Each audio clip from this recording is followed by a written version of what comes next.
but I feel proud in particular because there were a few moments last year where I really could have thrown it in, and I did. There are a few moments where I was like, oh my gosh, this is just getting so big. But I kept at it. Welcome to the Things You Can't Unhear podcast. I'm your host, Maritza Barone. In this show, I will introduce you to ideas, concepts, and mindsets that will open your mind to a new world of well-being and personal life growth.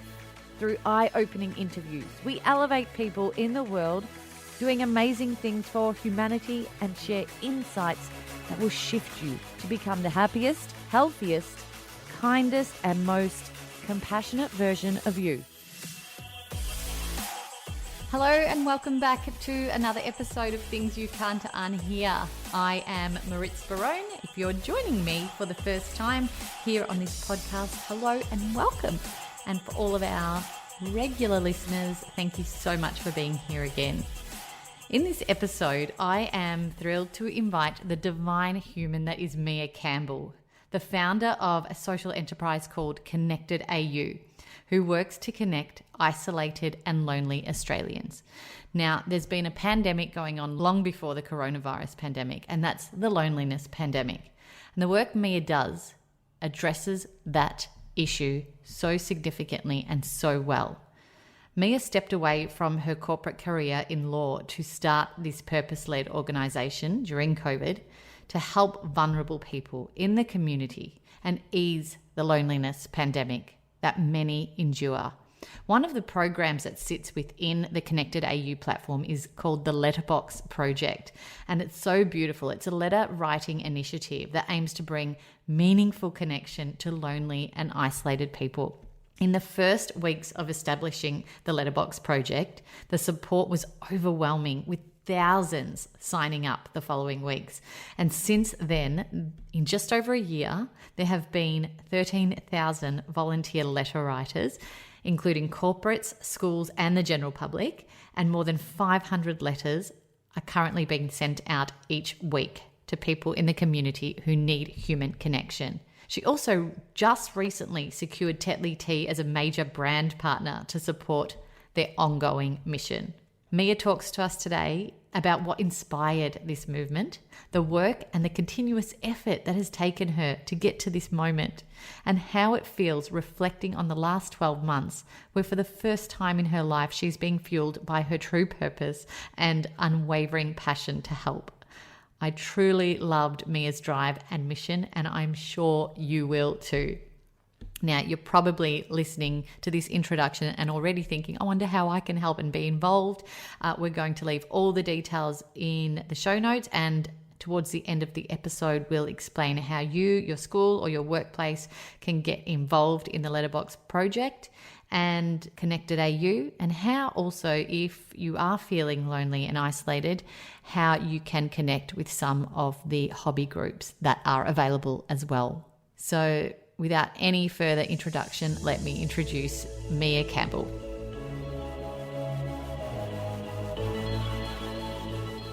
Welcome, Mea. Thank you so much for having me. I'm really, really thrilled about it. I'm always in awe when things like this happen, because my colleague at Conscious Conversations alerted me to your work only one day before I received an email from Georgie in my inbox telling me all about you, your publicist. So it was just like, okay, I'm listening. Here she is. So I'm glad to have you. I'm really happy and excited to share what you've been doing with everyone. Thank you. So where are you joining us from today? In Dubbo, so Central West New South Wales. Yep. You've always been a country girl? Yeah, I have. I grew up in Dunedoo, which is a even smaller. It's a really small little country town. There's about 800 people in it. So I grew up in Dunedoo, and then I went off to uni in the country though as well, and then back here now. So yeah, country. And you love country life. That's definitely your thing. Oh, I think so. There's so many positives. There's negatives as well, but that's the same with everywhere that you live. I love the communities of these places out here. And I guess I just never really had a reason to go anywhere else. Yeah, well, great, because you're doing amazing things from wherever you are. And I really want to talk to you today about the incredible work that you've been doing with Connected AU. And we're going to jump into that. But we talk about the inspiration behind things. And there's a pandemic going on that we all know about, of course, the coronavirus pandemic. But that's not the only pandemic that's going on. There's a loneliness pandemic that has been going on. That's right. Way before COVID even happened, and probably even more so now. So you launched your business in a bid to help with the loneliness pandemic. Can you tell us a little bit about Connected AU and the mission that you are on? Sure. So Connected AU is I guess you'd call it a purpose-led organisation that is just doing exactly what you said, which is trying to reduce isolation and loneliness, particularly though in vulnerable populations. So people that are more at risk of feeling lonely. So seniors, people with disabilities, chronic health conditions. That's the mission. So what we're doing is we're delivering programs to try and give people, these vulnerable people, connection and community and companionship safely and from wherever they are. So just to try and, so the mission is to help people stay visible and valued at any stage of life. And you're right that loneliness is a pre-existing thing. It's, COVID certainly heightened it, and it's brought it into the public space and everyone's aware of it now, but it's certainly not new. It's pre-existing. And there's so many negative, people aren't aware of just how large of an issue it is, and then the outcomes from it. So just some stats around loneliness. There's 250,000 Australians in residential aged care, and up to 40% of those don't get visits. It's a lot of people with no contact. There's 6,000 young Australians with disability in permanent residential aged care, so living in aged care. There's 1.5 million Australians not connected to the internet. There's 1 in 4 households in Australia are lone households. So I'm just trying to remember them all, but there's so many startling statistics just about loneliness, and there's so many negative outcomes. So loneliness is an equal risk factor for mortality as smoking and obesity. There's an equal risk factor for death, which is huge. It's also causes so many other health issues. So it's increased risk of CV disease, heart disease, stroke, mental health issues, anxiety, depression. So there's so many negative health outcomes and economic health outcomes. And so it really is, it's an epidemic in itself. And so that's the inspiration behind this, is trying to combat that. And obviously everyone can relate on a personal level. So I thought about my grandfather when I first started doing this, and just his last few years and what that was like for him, and then just the wider aging or ageism issue, and just all of those people. And everyone has a bit of a story that they can relate to. I'm sure you have someone who you can think, oh yeah, that's right, it was pretty lonely for that person. Definitely. I mean, you know what, Mea, listening to you, the world needs more people like you, because there are these problems, these issues that we all have in life, and you've really stood up and done something about it, and you're really making an impact on so many people's lives. Tell us about the Letterbox Project in particular, because that has just taken off. How does it work, and where did it start? Yeah, so I thought of 2 programs. One of them, and I wanted to be able to support people who can access technology, but also those who can't access technology. So the Letterbox Project is, I guess you'd call it the flagship project, and it's for people who don't have access or capacity to get online. There's a lot of other people participating, but that was the main focus of doing this, was people who can't get online. And so what it is, it's sending or facilitating the wider community to send handwritten letters to people who are feeling isolated and lonely. It's very complex though, so it's not your standard pen pal program that just matches 2 people and they go off and write letters to each other. Because it's specifically designed for these vulnerable people, it's managed and it's safe, so we don't share any identifiable personal information, and all of the letters are vetted through our team. So what happens is if you registered to write a letter today to someone, you would get you'd get someone's details. It might be Norma, 92, lives in residential aged care in Western Australia. She's a retired nurse and loves cats, or something like that, to help you write your letter. You'd then write that letter and send it to our team, and we would approve it, and then we would send it to her, and she can respond to you, but again, back through our system. So it's just protecting the recipients, but also the writers. And we have so many people, as you know, so many people participating now. So it's just a reflection of firstly the need, but also just that it's a unique way we've done this. So it's really secure for everyone. How many people do you have participating now? We've got a lot. So we've got, I think our waiting list we've got about 15,000 letter writers. Wow. We have over 450 schools have participated or on the waiting list to participate. We had one school in Townsville Grammar School wrote 300 letters. 300 of their students wrote letters, which was pretty nice.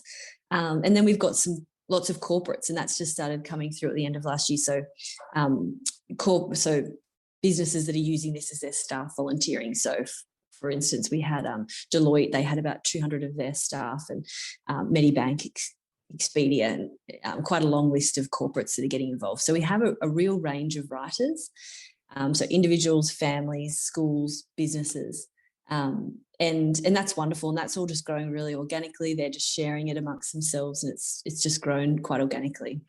Mea, this is right up my alley, right up my alley. I'm sure you understand through the work that I've done and I'm continuing to do.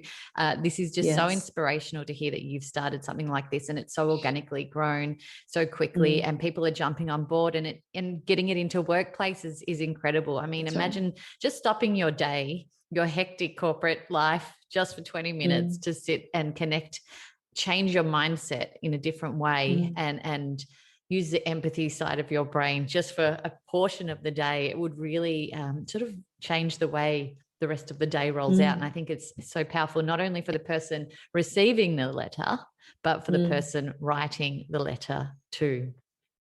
Absolutely. And that's a lot of the feedback that we have is from the writers saying how much of an impact it's had on them. As an example, we had a woman, a young mother, and she was on a cotton property at Weewar, which is northwest New South Wales.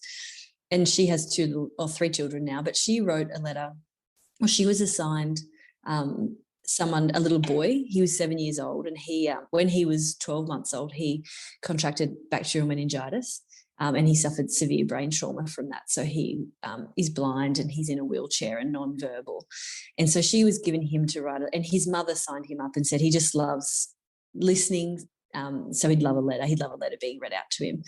So she was assigned him, and she said she got back in touch afterwards, and she did a phenomenal job. She actually created a sensory letter, I guess, with her children. So it just some cardboard, and it had like cotton, pebbles, cardboard, feathers. So just a sensory, so he could really feel it. And then they also wrote a lovely letter.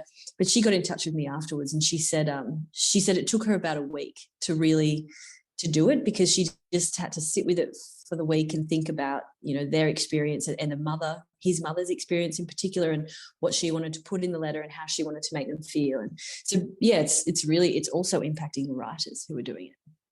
Totally. I mean, it must get quite emotional for you and your staff at times, reading a lot of the content that comes through these letters. I mean, I'm going to read one out now, just so people sort of can understand some of the letters that come through and why this is so important to continue to grow.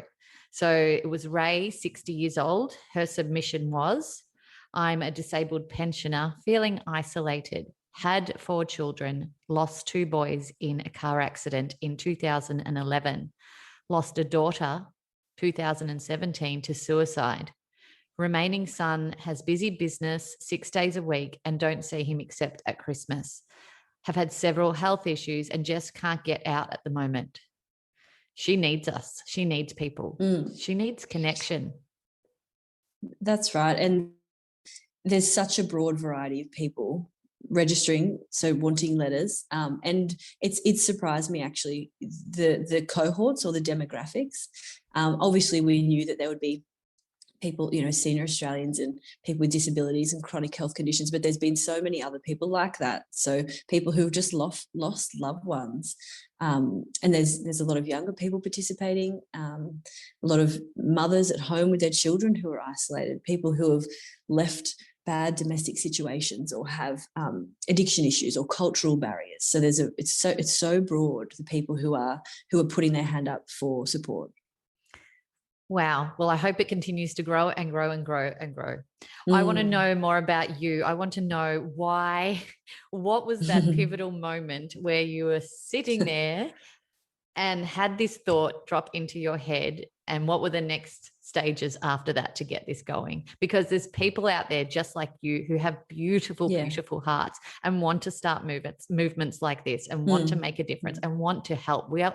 Many of us are desperate to help and for it to be as successful as this movement you've started. So I'd love to know the journey and that catalyst moment when you sat there and this idea came into your head. Sure. Well, I guess, and I'm not sure if it's good that I do share this with, but I guess it's probably my personality. So this is what I don't know if it's great that I share this all the time, but I'm fairly impulsive, and I get quite hyper focused on things if I really have an idea and I'm interested in it. It's been my whole life. I get like that. I really focus on something. And that's a gift, Mea. Well, it is, but it's also pretty distracting. And, you know, when I was younger, it probably wasn't that good. I used to get easily distracted. I think that was what my teachers used to say. So I finished school, and then I went off and I became a lawyer, and I worked in private practice for a while. And then I worked for juvenile justice, so with young children in detention. And I enjoyed all of that work. But this is the first thing that I've done that I've just been really passionate about. And it's been like, it hasn't stopped. So I've continued to just really want to push ahead with it. So my grandfather was the inspiration, I guess, behind it, or the trigger for me to think of doing this. But I've always just been aware of ageism in particular, and how, people can have such wonderful lives, and then towards the later years, society, I guess, makes them become fairly invisible or just small. Your world becomes small, and you just have less. Your life just becomes so much less, I think, towards the end. And my grandfather was really lucky. He had a great family around him, and we all saw him every day. And but there's so many people that are in that situation that don't have any family, don't have anyone. And my personality, I thought of him, and then I did some research. So I immediately started researching, and that's when I uncovered all the statistics and at-risk populations and outcomes. And I also did a bit of research into what's available for people right now. And there are certainly some really quality programs, but I thought I could certainly help as well. And so I very impulsively decided to create Connected AU. It only took a few days. So I made the company, and I set up the website and socials and did everything. Obviously, it was very DIY to begin with, so it wasn't very good. It was all Canva, but look, it did its job, and I did the socials, and I just put it out there, and it just grew from there. It grew organically, as I said. Like, one school might have written letters, and so the teacher told someone else, and that the next school heard about it. And similarly, in the community, one young mum wrote a letter, and then she told her mother's group. Of however it's happened, it's grown really organically, but it certainly hasn't been without challenges. There's definitely been ups and downs. And so I guess, you said there's so many other people who have ideas and want to help. And so my advice, or my reflection looking back on what's happened, is just that I had an idea, and I just put it out there, because that's really hard. It's really hard, I think, putting yourself out there and putting an idea out there. And that's what I had to do. I was like, hey, this is what I've made, and I had to put it out there. And that's kind of hard to do, but it was, obviously that's what I needed to do, and it just grew from there. And then I kept running with it. So I think that's all people need to do, is not be afraid of what anyone else thinks. And if you have an idea, just put it out there and back yourself. If you think something will work, just really back yourself. That's what I was thinking when I was listening to you. Yeah. You continuously backed yourself and your idea because you believed in it so much. And I don't know, when you're on your purpose path, I think you continuously do that, because you're not caring what anyone else is thinking, because you genuinely feel and know that this is something that's going to create positive impact. I love that. Yes. Was there a strategy behind it? Or, I mean, you just said you're quite impulsive, and I can resonate with that very, very much. So I'm one of these people who has lots of ideas, and sometimes I have to just stop myself, because I'm like, I could just keep going with the thing that you started because it's really good. And, just, you got to filter those ideas. But for this one, obviously that first impulsive moment where you set everything up, that was that stage one. After that, did you look at this and go, hang on, this has got legs. Shall we put a strategy in place? What were the next steps there? So there was a strategy initially, but it had to be flipped and thrown out the window, I guess, pretty much straight away. So my initial strategy it would be a slow growth. There'd be maybe 10 or 20 letters coming in every week. The other program, so that's a free program, the Letterbox Project, and it always will be. And Tetley is now supporting it, and I can explain that to you later, Tetley. That's the first program. The second program are some online hobby groups. There's 4 of them, and they're for people who are really lonely and isolated, but they can get online. So people can join these online groups.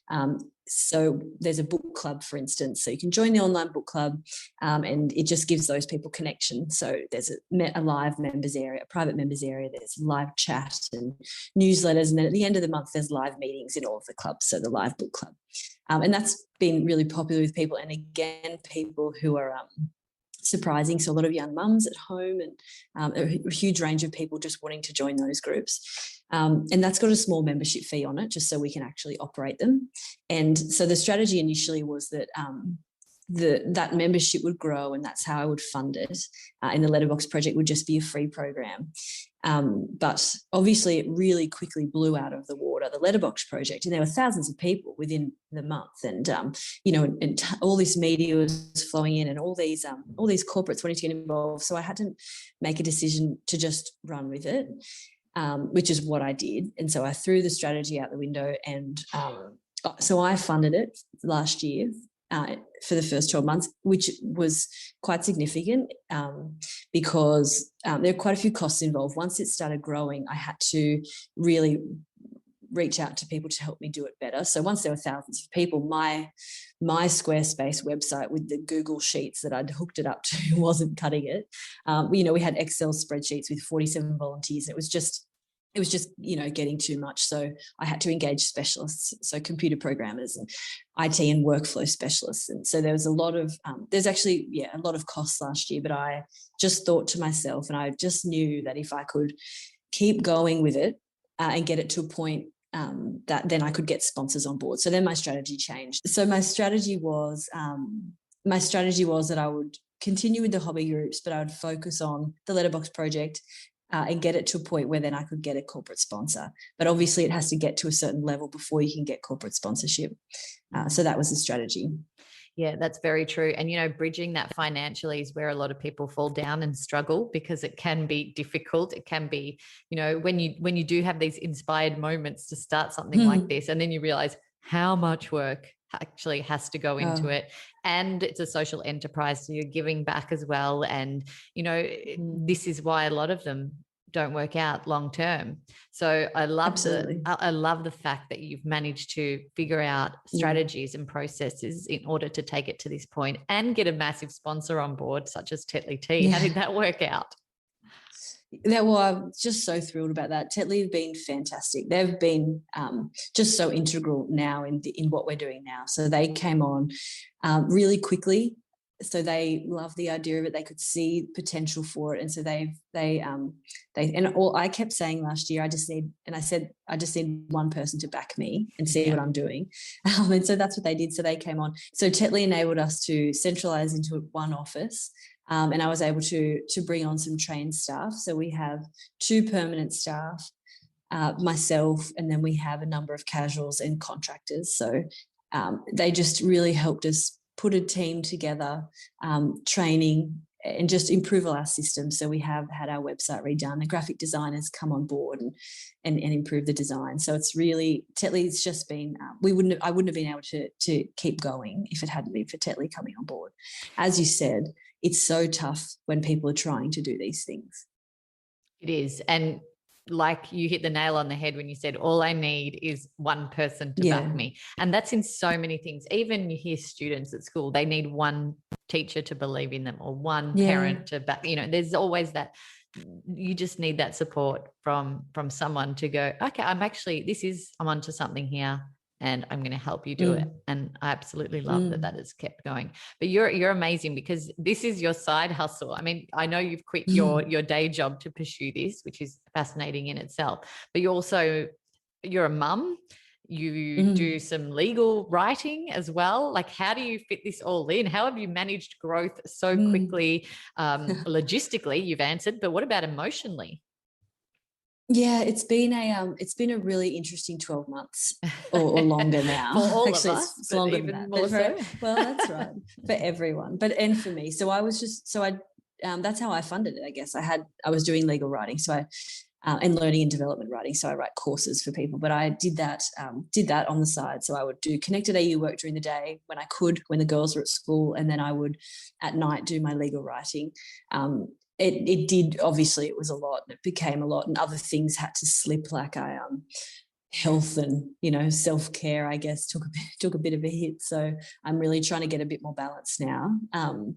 But I have this connected AU has now become my major focus. I still have a few clients that I do some legal writing for, but essentially this is now my major focus. And I'm trying to get a really good balance now of coming into the office, working during office hours, and then leaving it, going home and having time with the girls. And I want to start, getting back into self-care and exercise and focusing on just being more balanced, I guess, which, I've heard a lot of your podcasts and it's such a common theme for women, isn't it? How to do everything. Mm-hmm.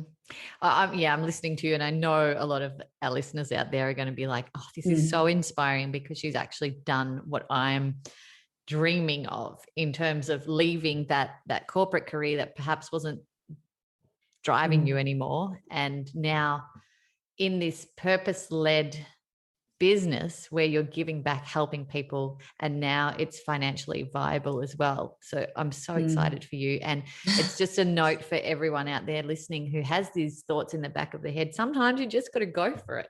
You just have to put it on the line and go for it. And yes, there's hard times, there's hours and hours and hours of work that you need to put into it. But when it's something like this, it doesn't really feel like work, does it? It feels like, you're so inspired to keep going. For sure. And that's what I've noticed is different to anything else I've ever done, is I have it's like some sort of fuel that's just been fueling me to keep going, even when I'm exhausted, or, I get up at 5 and check emails and do some work. And normally I wouldn't want to do that. That's right. But for some reason, I've just been quite consumed with growing it and the purpose of it all. So and that is true. You used to hear people say, if you find your purpose, it's easier. And it genuinely is. So I really enjoy what I'm doing, and I'm motivated to do it. So it's just about finding, if you have an idea. But I think the biggest thing, and for women in particular, is just not being worried about what other people think as well. I think a lot of us want to do things, or we have ideas, but you're so worried about what other people think, or society's norms, and, all of the gender issues that we face. And I think now really trying to understand, not being worried about what other people think, and doing what I really want to do. How do you genuinely feel when you stand back and look at what you've created? Yeah, I feel pretty surprised, to be honest. And I think it's because I've been so involved. You just have your head down and you're just sort of going for it. So I guess I get a bit surprised that I've been able to pull it off, to be honest.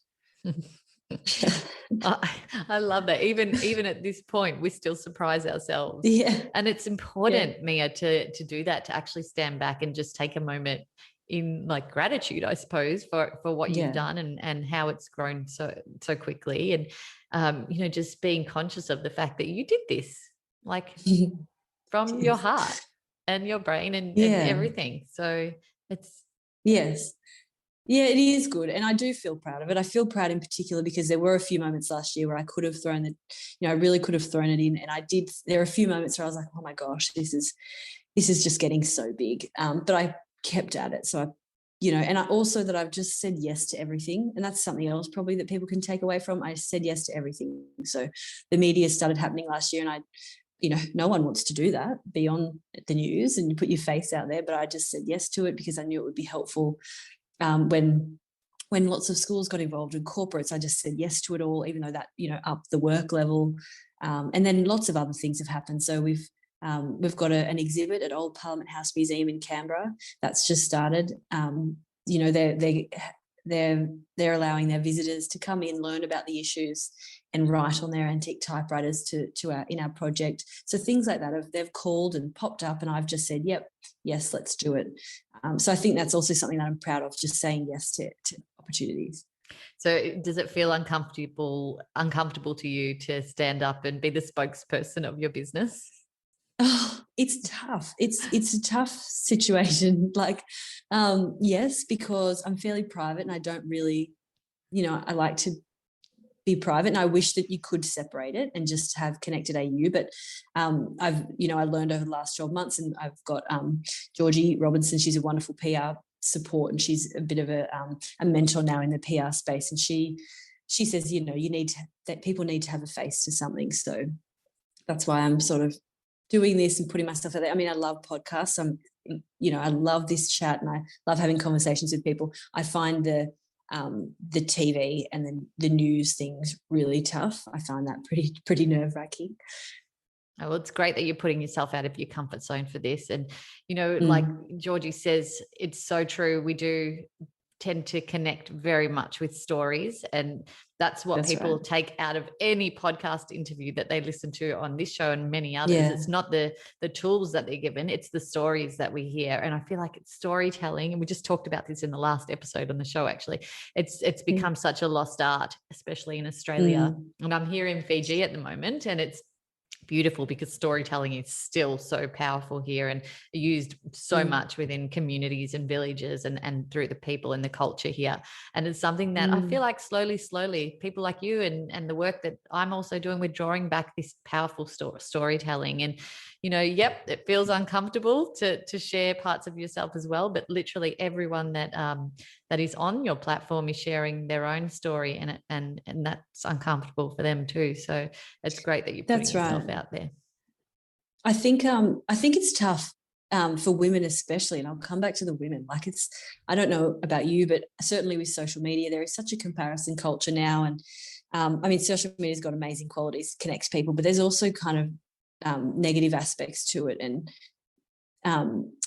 it's not natural to openly share your ups and downs. And so the problem is, if everyone's only ever sharing their highs and all the fantastic parts of life, then that's all you see. And then you don't think you can achieve, because you're like, oh, compared to that person's life, my life's, gosh, I'm failing, or I'm not achieving. That person owns that beautiful house and is traveling all over the world for work and has, this great wedding. And so I think what's important, but it's so tough, is actually when you're telling stories, is also sharing how it hasn't gone right sometimes, or you've failed in one area, or so I guess storytelling is amazing, but also being transparent in it all, so people don't think it's just an easy ride.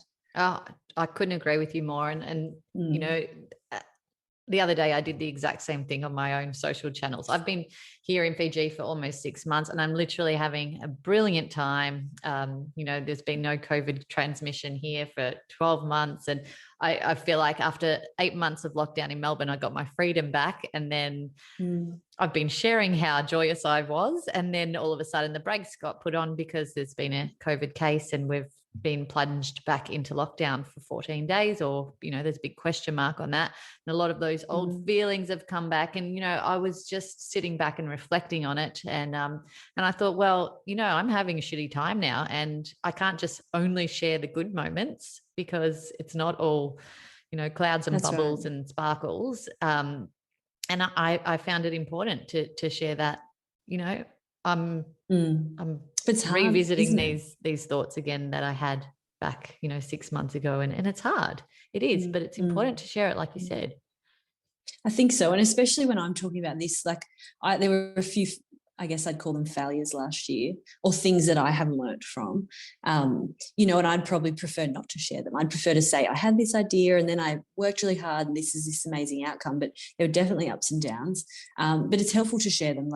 And I did the other day, and then I was a little embarrassed again, worried about what people think, but I think you've just got to do it. So early on in the project, when it started getting out of control, as in so I had volunteers and everything was growing out, thousands of people getting involved, I actually reached out because I knew I needed some help. So I reached out to a specialist, I guess they were, and got them to do some work for me, paid up front, and they didn't do the work. Literally after a little while, they did a little bit of the work, and then they didn't actually finish the job, and I'd paid up front, and I was really, and that nearly caused me to just throw the whole thing in, because I was so shocked that would happen, and just so disappointed that someone would just essentially ghost you, I guess, in business. But then I had to look back on it, and it was actually it's really my own responsibility. I hadn't really we'd connected on social media, and I hadn't really done proper due diligence of looking into their background and who they'd previously worked with. And I had a great conversation. They sold me all these things and name dropped and whatever. But I should have known better, and I should have gone and really looked into them before I engaged them, but I didn't. So it's my own fault, but I learned from that. And then, so now I know that whenever I'm going to start working with someone, even if I really love the conversation, I'm going to make a point of making sure that, it's all accurate what they're saying, and that they can deliver on what they're saying. So that was something I learned, which I was pretty embarrassed about because, I really should have known better. I've got legal qualifications. I really should have double checked that this person could do the work, but I didn't. You're probably a bit like me, where you see only the good in people and it can come back to bite you sometimes. But I love that you've taken ownership of it, and you've learned, and it was an experience that you've learned from and won't do again. So, and thank you for sharing that too. I think it's important because, you see the pathway that this project of yours has taken on, and people are probably like, she's been so lucky, but, there have been ups and downs, just like you said. And if you're doing something out there that perhaps you're in a lull at the moment, just keep going. If it feels right, keep going. I want to end on maybe some words of wisdom from you, because I just gave a couple of my own then, but how to keep going if on their own mission and movement for change, if they're, if they're thinking of something or have started something, how to just keep going and spark that wisdom mindset that you're working with. Okay. Well, two things. So I think one is make sure that what you're doing is really what you're passionate about, I guess. So I've got a qualified lawyer, and I worked for in private practice, and I did really enjoy that work. But actually, when I really look deeply and look back at finishing school and why I got into law, why I went down that path, I actually wasn't passionate about it, and it wasn't actually something that I just didn't ever have that drive for, even though I went along with it. So the first thing is just, if you're passionate about something, that's the key. And then the second thing is seeing an end goal. So, and this might seem silly, I know people actually talk about visualization and visualizing where you want to be, and that isn't what I intentionally did. I didn't sit down and be like trying to vision things, but I had an idea of what it could look like in the end. So I knew that if I could generate this big community momentum and involve all these people and grow it to a certain level, I was so confident of the end goal, which would be I would have corporate support, and then I would have memberships, and I'd get an office and staff, and I could see the downhill path, it getting easier. I could see that if I can get 2 program managers for the programs, then I can take a bit of work off my shoulders. And I could visualize it all, and I just kept thinking of that. So whenever it got tough, and whenever I had no money and no one was answering, or I'd reached out to someone to sponsor, and they hadn't been interested, I just kept thinking of that end goal. No, I'm no stranger to visualization. So it doesn't sound weird to me at all. I think that's really powerful. And whether you've got a spiritual mindset or not, that visualization or setting those clear goals and intentions is imperative to having a successful movement, I suppose, or a successful business. Thank you. Or life, I guess. Or life. Exactly. Yeah. You've given me a lot to think about, actually. And I'm sure many others who are listening now. So I really appreciate you and the work that you're doing and your time today. So thank you so much, Mea. If people want to get involved and find you and hear more, can you give us some links and where we can do that? So there's the easiest way is just the website, and that's www.connectedau.com.au, and it's really easy. You sign up as a writer or a recipient, or you can go to the hobby groups. We also have all social media platforms, and that's Connected AU. You can find us on social media. And for people who can't use technology or aren't on social media, we're on a lot of hotlines. So we're on the National COVID hotline, so you can call up and they can refer you. National Seniors have a hotline that we're on, and OPAN, which is an Older Persons Advocacy Network, we're listed there. So even just Google and you'll find how to get involved. Perfect. Thank you so much again, Mea. I really appreciate your time today. No, thank you. This has been so nice. Thank you for listening to the Things You Can't Unhear podcast. I'd love to keep the conversation going. Let us know what you thought of this episode, and if something profound came up for you that you want to share, Let's talk about it. You can find me on Instagram at Things You Can't Unhear or on my personal page at Maritza_Barone. And if someone you know will benefit from something that was said in this show, make sure you share it with them too. If you haven't already, hit the subscribe button and keep up to date with what's next. And if you can spare a few seconds, please rate and review the show on iTunes, just so other people can find us more easily and quickly. And as always, my friends, be happy, be healthy, be conscious, and be kind.